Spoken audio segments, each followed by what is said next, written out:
श्रीमान् वेङ्कटनाथार्यः कवितार्किककेसरी वेदान्ताचार्यवर्यो मे सन्निधत्तां सदा हृदि अस्मद्गुरुभ्यो நமக.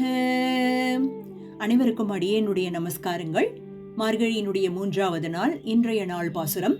ஓங்கி உலகளந்த உத்தமன் பேர்பாடி நாங்கள் நம் பாவைக்குச் சாற்று நீர் ஆடினாள் தீங்கின்றி நாடெல்லாம் திங்கள் மும்மாறி பெய்து ஓங்கு பெருஞ்சென்னல் ஊடுகயல் உகள பூங்குவளை போதில் பொறிவண்டு கண்படுப்ப தேங்காதே புக்கிருந்து சீர்த்த முளை பற்றி வாங்க குடம் நிறைக்கும் வள்ளல் பெரும் பசுக்கள் நீங்காத செல்வம் நிறைந்தேலோர் எம்பாவாய். இதுவரை 2 பாசுரங்களை அனுபவிச்சோம்.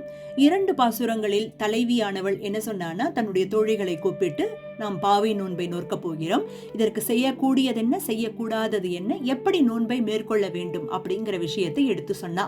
இந்த 3வது பாசுரத்தில் இந்த நோன்பிற்கான பலனை எடுத்து சொல்ல போகிறாள். எப்படி ஆரம்பிக்கிறா? ஓங்கி உலகளந்த உத்தமன் பேர்பாடி அப்படின்னு ஆரம்பிக்கிறா. அதுவும் உத்தமனான பரமபுருஷனான ஓங்கி உலகளந்தவன், பேருருவம் கொண்டு வளர்ந்த உத்தமன், அந்த திரிவிக்ரம அவதாரத்தை கொண்டாடும் வகையில் அவனுடைய திருநாமங்களை பாடி சாட்சி நீராடினாள். நம் பாவை நோன்புக்காக செய்யக்கூடிய அந்த நீராட்டமானது உரத்த குரலில் அனைவரும் அறியும்படி அந்த நாமங்களை சொல்லி நீராட வேண்டும். அப்படி நீராடினால் தீங்கின்றி நாடெல்லாம் திங்கள் மும்மாறி பெய்து மழை பெய்யும். 3 மழை, மாதத்திற்கு 3 மழை பெய்யும். அதுவும் எப்பேற்பட்ட மழை அப்படின்னா, அதிவிருட்டி அனாவிருட்டி என்று சொல்லும்படியாகவும் இல்லாமல் வெள்ளக்கேடாகவும் இருக்காது, வறட்சி கேடாகவும் நாடு இருக்காது. இப்படி அனைவரும் சீராக தீங்கின்றி வாழக்கூடிய மழையாக இருக்க பெய்யுகிறது அப்படின்னு சொல்றா. அப்படி மழை பெய்வதால் ஓங்கு பெருஞ்சென்னல் ஊடுகயல் உகள, அந்த செந்நெற் கதிர்கள்லாம் எப்படி வளர போறதுன்னா, அந்த உத்தமன் மாதிரியே ஓங்கி பருத்து வளர்ந்திருக்க போகிறதாம் ஒவ்வொன்றும். அந்த ஊடு கயல் உகள, சென்னல் ஊடு கயல் உகள அப்படின்னு சொல்லும் பொழுது அந்த நெற்கதிர்களுக்கு இடையே மீன்கள்லாம் துள்ளி விளையாடுவதை காண முடியும். அப்பேற்பட்ட சுபிக்ஷத்தோடு வளத்தோடு நாம் இந்த நாடே மாறப்போகிறது அப்படின்னு சொல்றான். அது மட்டும் இல்லையாம், பூங்குவளை போதில் பொறிவண்டு கண்படுப்ப, குவளை பூவில் அந்த வண்டுகள் எல்லாம் ரீங்காரம் இட்டு கொண்டு அந்த தேனை பருக தன்னுடைய வயிறு நிரம்பி தூங்கக்கூடிய காட்சியையும் நாம் அனுபவிக்க முடியும். கண்படுப்ப அப்படி இருக்கக்கூடிய அந்த காட்சி, தேங்காதே புக்கிருந்து சீர்த்த முளை பற்றி வாங்கக்குடம் நிறைக்கும் வள்ளல் பெரும் பசுக்கள், இதோட நிக்கலையாம் அந்த செழிப்பானது. ஆயர்பாடியில் இருக்கக்கூடிய வள்ளல் பெரும் பசுக்களானது பால்களை போதும் போதும் போதும் என்று சொல்லக்கூடிய அளவுக்கு கறந்து கொட்ட குடத்தை ரொப்பி மாளாமல் அப்படி பால் வளமானது சுபிக்ஷத்தோடு இருக்க போகிறது.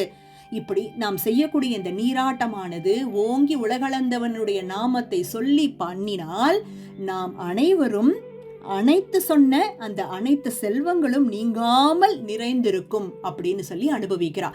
இதுவே நம் நீராட்டத்திற்கான பலன் அப்படிங்கிறது அனுபவிக்கப்பட்டிருக்கு. இதனுடைய உட்கருத்து என்ன அப்படின்னு பார்க்கும் பொழுது, ஓங்கி உலகளந்தவனுடைய அந்த உத்தமனை பற்றி கொண்டாடுவதற்கான காரணம் என்ன அப்படின்னு பார்க்கும் பொழுது, பெருமாள் பல அவதாரங்கள் எடுக்கிறார். அதுவும் திரிவிக்ரம அவதாரத்தின் சூக்ஷ்மம் என்ன அப்படின்னு பார்க்கும் பொழுது, பெருமாளினுடைய திருவடியானது ஒவ்வொரு வஸ்துவின் மீதும் தன்னுடைய திருவடிகளை பதித்தான் பெருமாள். ஒவ்வொருவரையும் ரட்சிக்க வேண்டும் என்ற எண்ணத்தோடு தன்னுடைய திருவடி தாள்களை சேத்தன அச்சேதன விஷயங்களில் பதித்து அனைவரையும் ரட்சித்து கொடுத்தான் பெருமாள் அப்படிங்கிறத நாம இங்க உணரணும். அப்போ இந்த திரிவிக்ரம அவதாரம் எப்பேற்பட்ட அவதாரம் இல்லையா? வாமனனாக வந்து திரிவிக்ரமனாக மாறிய அவதாரம். இங்கு நாச்சியார் எப்படி கொண்டாடி இருக்கா, அந்த திருவடியானது எப்படி நம் அனைவரையும் சௌக்கியத்தோடு சுபிக்ஷத்தோடு வாழ வைக்க போகிறது அப்படின்னு சொல்லி அனுபவிச்சிருக்கா. நம் கூரத்தாழ்வான் தன்னுடைய ஸ்தவங்களில் திரிவிக்ரம அவதாரத்தை எப்படி அனுபவிச்சிருக்கார் அப்படிங்கறத நாம 3 ஸ்தவங்களை கொண்டு அனுபவிக்க போறோம். முதல்ல அதிமானுஷ ஸ்தவத்தில் எப்படி திரிவிக்ரம அவதாரத்தை கொண்டாடி இருக்கார் அப்படிங்கறத பார்க்க போறோம். இதில் 5வது ஸ்லோகத்தில் கொண்டு அனுபவிக்கலாம். श्रीरंगराज चरणौ प्रणुमो ययो खलु एकस्त्रिविक्रम विधौ वसुधामशेषां व्यक्रंस्तव साचलकुलामपि विप्रकीर्ण स्थूलावलग्नसिकतामिव निर्नतोचम्. அதாவது அதிமானுஷ ஸ்தவம் அப்படிங்கிற இந்த ஸ்தவமானது ராமகிருஷ்ணாவதாரங்களை கொண்டாடும் வகையில் அமைய பெற்றிருக்கக்கூடிய ஸ்தவம். பெருமாள் ராமாவதாரம் கிருஷ்ணாவதாரம் எடுத்தது நம்மை ரட்சிப்பதற்காகத்தான் அப்படின்னு சொல்லி, அந்த ராமகிருஷ்ணாவதாரம் எடுத்த பெருமாள் வேற யாரும் கிடையாது, ஸ்ரீ ரங்கராஜனே, பெரிய பெருமாள் தான் ராமகிருஷ்ணாவதாரம் எடுத்து நம்மை ரட்சித்தான் அப்படின்னு சொல்லி அனுபவிக்கிறதுனால இங்க முதல் வரியிலேயே எப்படி ஆரம்பிக்கிறார்னா, ஸ்ரீ ரங்கராஜ சரணோ பிரணுமோ யயோ கலு, அந்த ஸ்ரீ ரங்கராஜனான பெரிய பெருமாளினுடைய திருவடிக்கு இந்த ஸ்தோத்திரத்தை சமர்ப்பிக்கிறேன், அவருக்கு சமர்ப்பணம் அப்படின்னு சொல்லி ஆரம்பிக்கிறார். அப்போ எந்த திருவடியானது ராமகிருஷ்ணாவதாரங்களை எடுத்ததோ அதே திருவடிதான் ஏகஸ் திரிவிக்ரம விதோ வசுதாம் அசேஷாம், அந்த எம்பெருமானினுடைய திருவடியானது உலகங்களையும் அளந்தது. வசுதாம் அசேஷாம் அப்படின்னா பூமி மண்டலத்தை முழுவதையும் அதே அந்த 2 திருவடிகள் தான் அளந்து நம்மை ரட்சித்தது. அது மட்டும் இல்லையாம், வியாக்ரம்ஸ்த சாச்சல குலாமபி விப்ரகீர்ண, குலாமபி அப்படின்னு சொல்லும் பொழுது குலமலைகள், பர்வதங்கள்லாம் ஓங்கி இருக்கக்கூடிய அந்த பர்வதங்கள்லாம் எவ்வளோ கண்ணுக்கு அப்படியே பார்ப்பதற்கு பிரமிப்பாக இருக்கும். ஹிமவான், விந்தியம், பாரியார்த்திரம், நிஷதம், சஹ்யம், மலையம் அப்படின்னு சொல்லக்கூடிய மலைகள் எல்லாம் அப்படியே ஓங்கி வளர்ந்திருக்கும். அந்த குலமலைகள் எல்லாமே எப்ப பெருமாள் அந்த திரிவிக்ரமாவதாரத்தை எடுத்தானோ அப்படியே சிதறிய பருக்கைகள் போல பெருமாளினுடைய திருவடியில போய் ஒட்டி கொண்டதான். வியாக்ரம்ஸ்த அப்படின்னா பெருமாள் அளந்த போது, தன் திருவடியால் அளந்த போது, குலாமபி விப்ரகீர்ணனா அந்த சிதறிய பருக்கைகள் போல அப்படியே அந்த மலைகள் எல்லாம் பெருமாளினுடைய திருவடியை போய் ஒட்டி கொண்டது. அது மட்டும் இல்லையா, ஸ்தூலாவ லக்ன சிகதாமிவ நிர்ணதோச்சம், எப்படி பெருமாள் பாகுபாடின்றி இவன் மேலதான் என்னுடைய திருவடிப்படும், இது மேலதான் என் திருவடிப்படும் அப்படிங்கிற எந்தவித பாகுபாடும் இல்லாமல் சகல பதார்த்தங்களுக்குள்ளும் வியாபித்திருக்கக்கூடிய பெருமாள் பாகுபாடின்றி உலகை அளந்தான். அது நம்மை ரட்சிப்பதற்காகத்தான். அப்பொழுது அளந்த போது ஒவ்வொரு வஸ்துவும் அவனுடைய திருவடி துகள்களாக போய் அப்படியே போய் ஒட்டின்றது ஒவ்வொன்றும். அப்போ அந்த திரிவிக்ரமாவதாரம் எடுத்த பெருமாள் வேற யாரும் கிடையாது, ஸ்ரீ ரங்கராஜனான நம் பெரிய பெருமாள் தான்.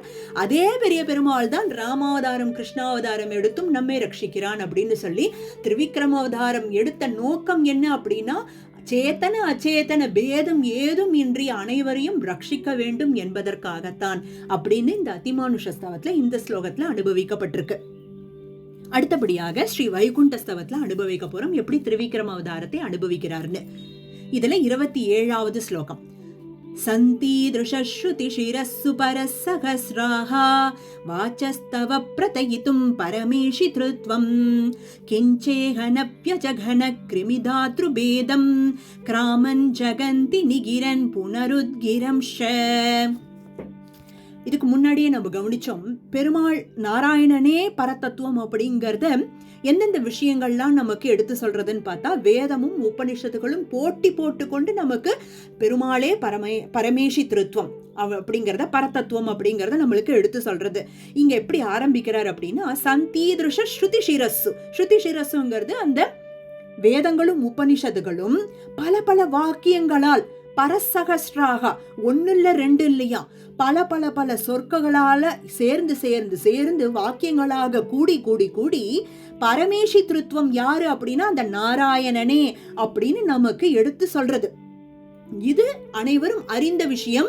இப்ப இதை அறிய முடியாதவா சில பேர் இருப்பா, இதை புரிஞ்சு தெரிந்து அதை அனுபவிக்க முடியாதவா கூட எப்படி நாராயணனே பரதத்துவம் அப்படிங்கறத அனுபவிக்கலாம் அப்படிங்கறத அடுத்த 2 வரியில சொல்றார். எப்படின்னா, கிஞ்சேகன வியஜகன கிருமிதாத்ரு பேதம். கிருமிதாத்ரு பேதம் அப்படின்னா ஒரு புழுவிலிருந்து பிரமன் வரை பெருமாள் எந்த வேறுபாடும் இன்றி அனைவரையும் ரட்சிக்கணும் அப்படிங்கறதான் பெருமாளினுடைய ஒத்த கருத்தாவே இருந்தது. என்னைக்குமே இன்னி வரைக்கும் பெருமாள் நம்மை ரட்சிக்க வேண்டும், எந்த பேதமும் இன்றி அப்படிங்கிறது தான்.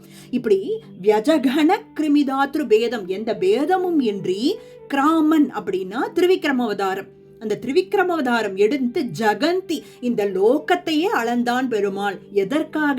நம்மை ரட்சிப்பதற்காக. சரி, இந்த ரக்ஷணம் அப்படிங்கிற விஷயத்தின் மூலியமா அவனே பரமேஷி திருத்துவம்னு புரிஞ்சுக்க முடியாதா? அந்த வேதம் உபனிஷத்துகள் வார்த்தைகளால் சொன்ன விஷயத்தை பெருமாள் அதை நிர்ணயம் பண்ணி காமிச்சுட்டார், அப்படியே சாட்சாத்காரமா கண்ணு முன்னாடி பண்ணி காமிச்சுட்டார்.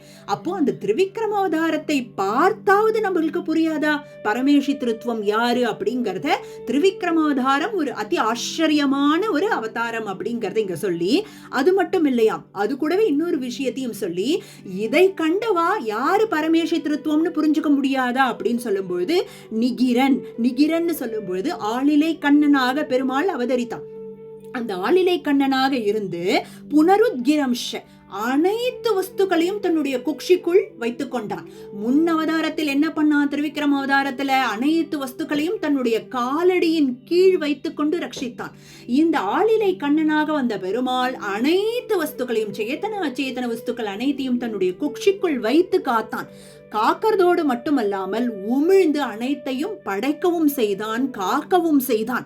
இந்த இரண்டு விஷயம் போராதா பரமேஷி திருத்துவம் யாதென்று நம்ம அறிவதற்கு அப்படின்னு சொல்லி ரொம்ப ஆச்சரியப்படுறார்.